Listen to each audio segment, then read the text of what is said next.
Hello everybody, this is Mogwaimon, and welcome back to my Let's Play of newer Super Mario Bros. Wii. Today, we are going to go on a magical journey through the mysterious Freeze Flame Glacier. Let's begin. Now, if you have played Super Mario Galaxy, as you could tell, this glacier is actually based off of the Freeze Flame Galaxy from that particular game. So, if you've played that particular Super Mario Galaxy game, you know what is up next. Basically, it is a combination of an ice world, which has been the quintessential Mario world since the beginning of the series. Well, 3 to be exact. And a lava world, which has also been in since pretty much Mario 3. Now this third coin is pretty simple. All you gotta do is either run or slide using the penguin suit. You can just run. You don't need to slide for that one. Now, after the midpoint, there is a section that comes up. As you can see, the Goombas are wearing their festive materials with the Santa hats, and the Koopas have snowsuits on. But yes, there is a sliding portion where you have to slide through as Penguin Mario. You got just the same as the last take. Actually, I ended up doing that same exact thing because I pressed my button a little too late. I believe it was at the time, the first time I blamed it on the emulator, but after that, playing it again, I do believe it was because I pressed the jump button while my character was in the air. So you gotta time that jump so that you're on the ramp rather than already in midair. Otherwise you will nearly fall and die as I did. Anyways, a little bit of backstory to this part. I actually was going to put this off until tomorrow. I have been curious as to my performance in these Let's Plays and whether people are actually enjoying them or writing them off as complete shit. I'm not sure where I stand on that. But I have been signing up to such communities as letsplayscentral.org and the Let's Play forums, and I'm trying to get a feel for what I should be doing as a Let's Play community member, because personally, I have never been a huge watcher of video games, so I usually don't watch too many Let's Plays, unless they're of a game that I've already completed. If you don't know me, I'm completely anal about spoilers. I sometimes take myself a little too seriously when I play my games, because I like to get a surprise. I don't like to know what's ahead in advance, because to me that diminishes the enjoyment of the game. Well, nobody has really responded yet, except for one person. And I was actually excited to receive this email in my inbox this afternoon. I acquired a comment on Part 8 by a young lad named Chris Bordeaux. And this lad says to me, one line, and it completely made my day. Alright, first, you need the Fire Flower to get this particular star coin. That was why I had to take a second, third, fourth take, actually, was because I messed up and lost my Fire Flower. But anyways, this Chris Bordeaux, thumbs up Part 8. And up to now, I haven't had any feedback, except for from my close friends and from myself, and as we all know, we cannot trust ourselves or our close friends to give objective feedback. And this Chris Bordeaux left a thumbs up on my video, and he says, "I only like it." Well, Chris Bordeaux, you may only like it, but even if you only liked it, that thumbs up completely made my day. Thank you, Chris Bordeaux, for leaving positive feedback. And even negative feedback, it would not have excited me as much. I'll admit that, we're all human. But your kind words gave me the motivation to do this today. and I thank you. Now, the third story... Let's get back to the game commentary, of course. As you can see, Mr. Koopa Trooper is all prepared for the snow. Oh, right, that's right, I needed the Koopa Trooper for that. Well, we don't really need the Koopa Trooper for that because we have a Yoshi. We can just do that. Or just, you know, jump down there, leap off him, send him careening to his death. But I didn't want to be that mean to Yoshi today. I know he tends to abandon me at crucial moments, but I'm in a good mood today, so I'm not going to kick Yoshi off. Good times, good times. I actually have never really played Super Mario World. Yeah, that's right. When I had a Super Nintendo as a kid, I didn't have Super Mario World with it. I had other games. I had Kirby Superstar, which is my absolute favorite Kirby game. Final Fantasy VI, which is my absolute favorite game of all time. And a bunch of other games. But I never really had Super Mario World of my own, so I never really got around to playing it as much as many others.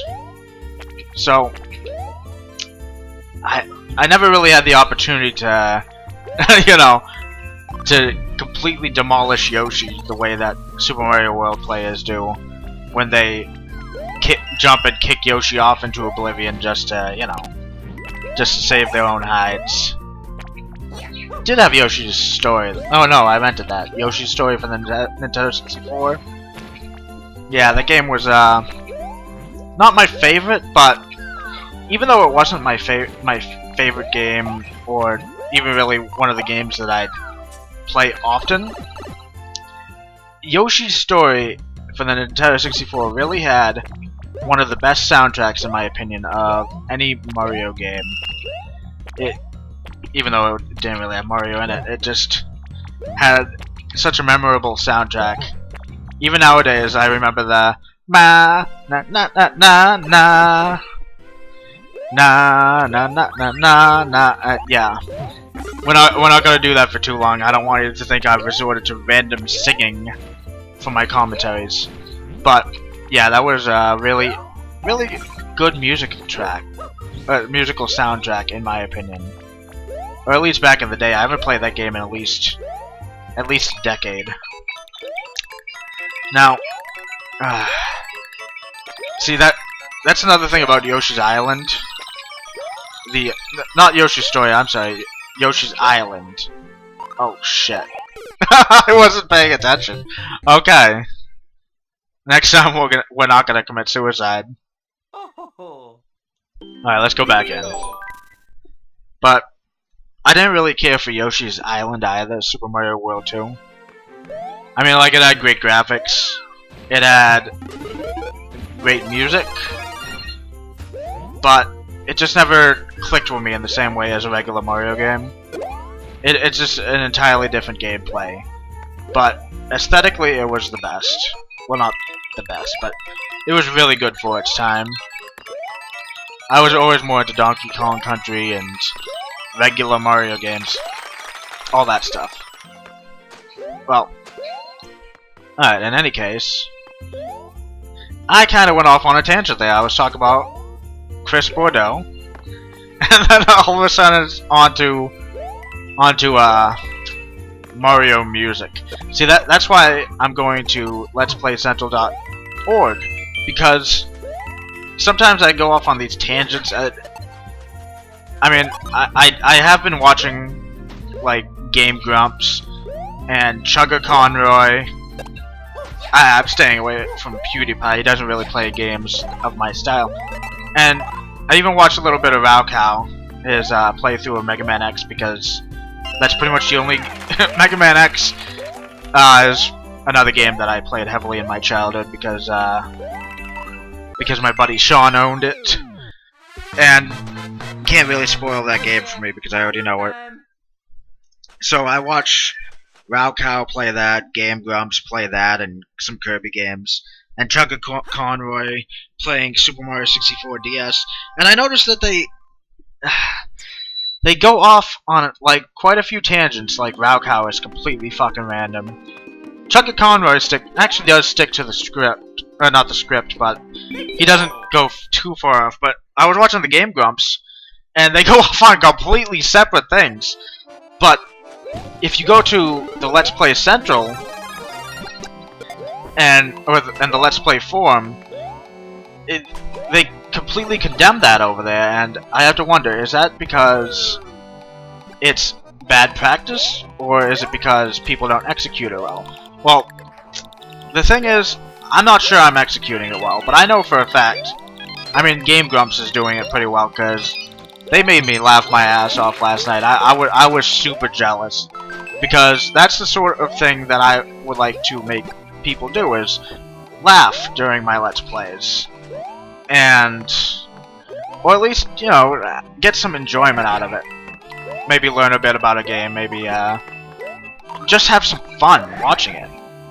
And I realize that with a single person, it's not as easy to do that, because they got that insane back and forth going on that I just don't have unless I got my buddy, like my buddy Ken with me. I think he would make an ideal person to do a co-op Let's Play with. If I had my buddies down here with me in Florida, instead of up north, where they come from, then I think we can make some really awesome stuff together. But yeah, so they go off on these tangents, and they start talking about all kinds of stuff, and they seem to be doing pretty well for themselves in terms of views, in terms of subscribers, and I know popularity doesn't always necessarily equal quality. That is true. But at the same time, if your videos are reaching a wider audience, if your content is reaching a wider audience. Alright, let's resume this after. This is tough because there's no cues to go by, actually.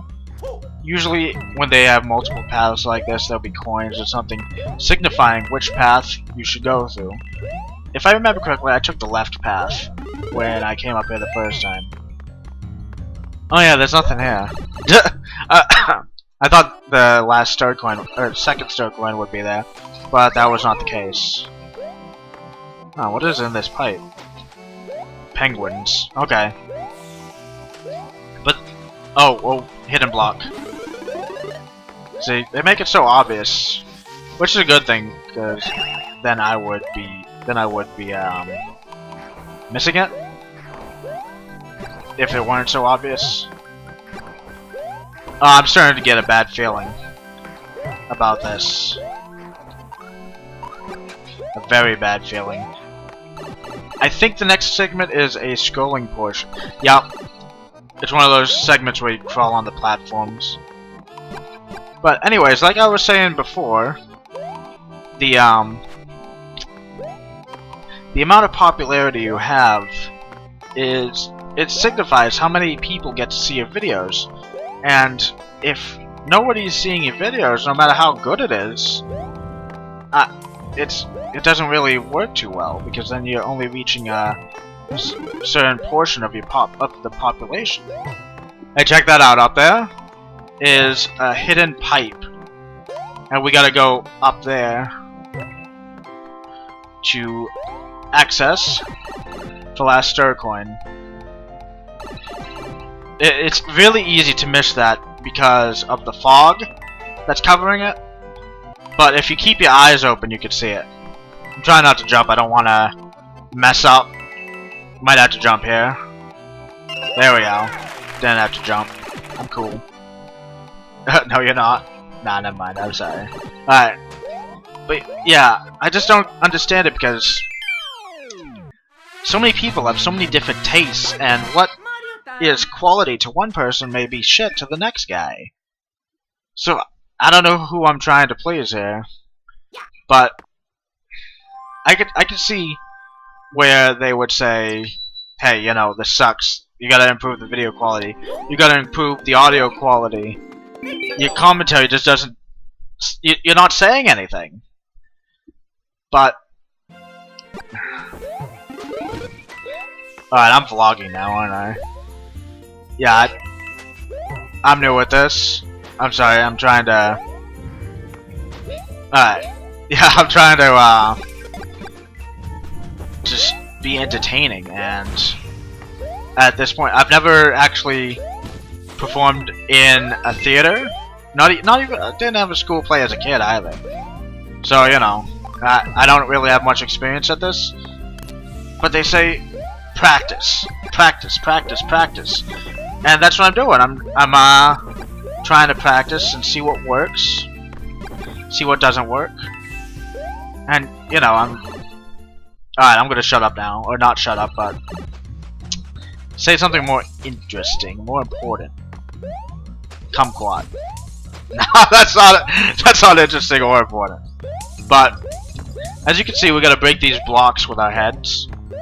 And the star coin's up there. When I first came through, I thought the star coin would be obscured by those ice blocks, but that's not the case. It's right there.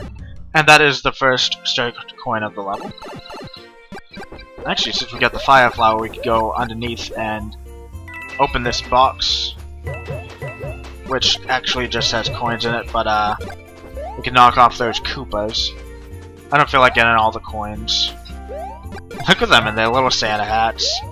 They're villains, right? But they just keep dressing up. They're just fucking walking down the street in Santa hats because it's the season. Well, not necessarily the season. I mean, like, we're in the middle of fucking freeze flame glacier. So, just because it's snow doesn't mean it's the season, guys. I mean, like, you'd think they'd know better. But hey, they're Goombas. What the hell do they know? So, you can come up here if you have the Green Switch Palace, and you got a nice little 1-up hidden there for you. It's not really hidden so much as it is in plain sight. But it's still very useful. Unless you have 99 lives like we do, then it's kind of a waste. But hey, I'm here to illuminate your path for you and have a bit of fun. This looks like an ideal situation for hidden blocks. But no hidden blocks here. But that looks suspect, don't it? That little wall there. Well, I don't think there's anything there now. Oh, I'm getting a bad feeling. I'm getting a bad feeling from this. Oh, yep, I remember this. This was not too good either. You gotta be really careful here. This is reminding me of 9-7 from the original New Super Mario Bros. Wii. Because if you don't know 9-7, it is a level where it's gonna be tough to get. But 9-7 was a level that required you to run as quick as possible. Oh! No! Ah! I couldn't quite get my footing on those that wall jumps. On that wall jumps. Okay. We're gonna take in a fire flower because we obviously need it. But yeah, 9-7 in New Super Mario Bros. Wii was a pain in my dick. Because you constantly had to be on the move. Your game had to be perfect if you wanted to get all the star coins in that level in one run. And you pretty much could not make any mistakes. It's like Run For It from New Super Mario Bros. U.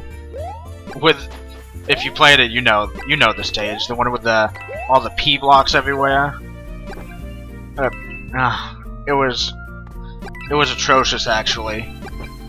Nintendo was having a field day with that one when they designed that. They were like, "Well, how could we fuck with our fans this time? Oh yeah, let's just pull a course from the New Super Mario Bros. 2 download content. That seems fair." Because actually, that course's concept, the course's gimmick, was pretty much straight from the New Super Mario Bros. 2 download pack, the Terror Pack, I think it was called. It was essentially a pack of the official hardest Mario levels in history, supposedly. And it was, it wasn't as bad as Run For It, but it was still pretty bad. Something tells me that we're missing the third star coin right now because of that pipe over there. But we gotta be cautious around this Ice Brother guy. That pipe, it's giving me bad vibes, man. Giving me really bad vibes over here. See, that's the thing, though. I don't know where it could be. I guess it's further up ahead. Let's go see. Let's go investigate. See, that pipe makes me worry. Because usually that pipe would be... Oh wait, here it is. Okay. Okay. It's through here. Now this is really simple. If you played Super Mario 3 and remember the desert level, the one where you had to have the had to have the Koopa shell do it. Yeah, it's like kind of like that. We can't afford to wait for this guy, so we'll just ground pound through the ice on this side. Alright. Oh, and hit an exit. Marvelous.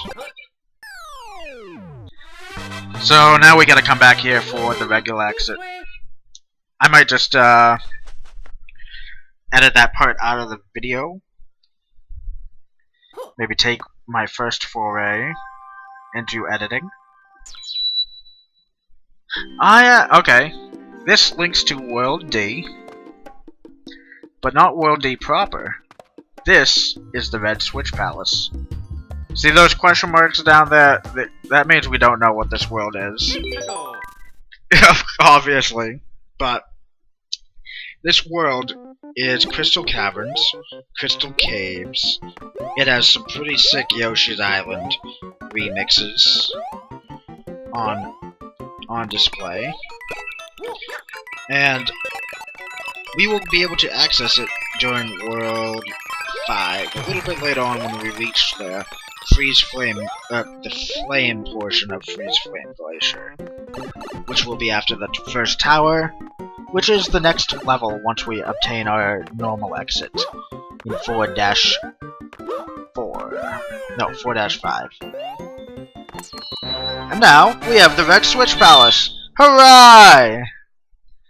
I don't know if you guys are hearing that weird squeaky sound, but that's my notification sound on my telephone. People are buzzing me, and I'm not picking up because I am busy with this. You guys come first. If I'm recording, nothing else is happening. Alright, let's do this real quick. Show off a little bit of my speed running skills. Not really, but we'll just make this as quick as we can. And of course it missed my import. That's the thing about this emulator, is it keeps missing my import. Even on I don't know if it's because of my computer, the TV, or what, but even when I was playing Super Mario Bros. 3 and Super Mario Bros. World, I was having some severe controller issues. Like, my buttons would lag, like, especially during Super Mario All-Stars. I would hold the left button because I'd be running left, and then I would quickly switch to the right, and Mario wouldn't skid. He would just continue running for like a couple seconds until the button finally registered and he stopped and turned the other way, and that got me into oh wow, yeah, that got me into a lot of sticky situations. Don't worry guys, this would be happening even if I was talking, or was not talking. I pull a lot of boner moves sometimes. But yeah, so my controller is a little wonky even though it's DualShock 3. I guess it's the way I have it set up because I have it set up as a DualShock not a DualShock, an Xbox 360 pad using the Motion and Joy drivers for Windows 7. I don't know, I'm gonna have to figure it out because I can't be working in these conditions. So that's the normal exit for 5-4. And now we're going to head to the tower. And after the tower, well, after the tower, the video will be over for a short time. And we will join in part 12 to conquer the rest of Freeze Flame Glacier. That won't be until tomorrow because, like I said, I wasn't really feeling up to it today. I wasn't feeling like Cedric the Entertainer. And I'm making some dumb mistakes, as you saw just now. You gotta in this one you gotta really be careful of the background elements. Like, especially if you remember World 4 with the bamboo shoots. That's pretty important because the sometimes you can look in the background element of the level and it'll look like just some random crap, but it's really something that you can jump on or interact with. That's really important if you don't want to die. Gotta be careful there, because oh, there's a pipe on the left here. I did not see that before. Can I make it? No. Ah, I messed up. Oh, you know what I could have done? Okay. I apologize, guys. That was dumb. There's a better way for me to do that. I just saw the pipe, I was like, ooh, a secret! Let's try it! I'm having some difficulties. But yeah, so stay alert in newer Super Mario Brothers Wii because the newer team has put in quite a few things that you may not have seen from other Mario games, or things that may not register the first moment you see them. Such as those little things in the background, because it's subtle. They blend in with the background, the nice little background elements, but you cannot complete the level without them. There's just no way. We gotta be quick here, otherwise we're gonna get squished and become a Mario Paisano calzone. Alright, now that we have access to the pipe, let's just pop in there. This is, well, coins. It's a lot of coins, essentially.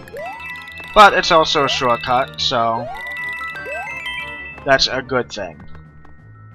Oh, as I was mentioning in my first video about Cat Suit Peach, speaking of pipes, well, one of the main features they're touting for Super Mario 3D World, which it's not so much a feature as an aesthetic choice, is you finally get to see what Mario's been doing in those pipes all these years. Well, turns out he's just been kind of diving through them. I thought he was like crawling through them, or maybe like, I don't know, doing some plumber stuff. But it turns out these pipes aren't really, I don't know what they are. Oh, that star coin temptation says go in from the bottom. Well, that's a poor thing to do. What you really want to do is go in from the top. Go in like that, see? And now, use your timing and jump in through there. If you try to go in through the bottom, it's not as safe, in my opinion. But yeah, so Mario's been just diving haphazard right through these pipes all this time. It's not even like a slide, it's just, I don't know, it's really strange. It doesn't mesh well with my picture of what the Mario universe is supposed to be like. But then again, I guess I never really gave too much thought to what Mario was doing in those pipes.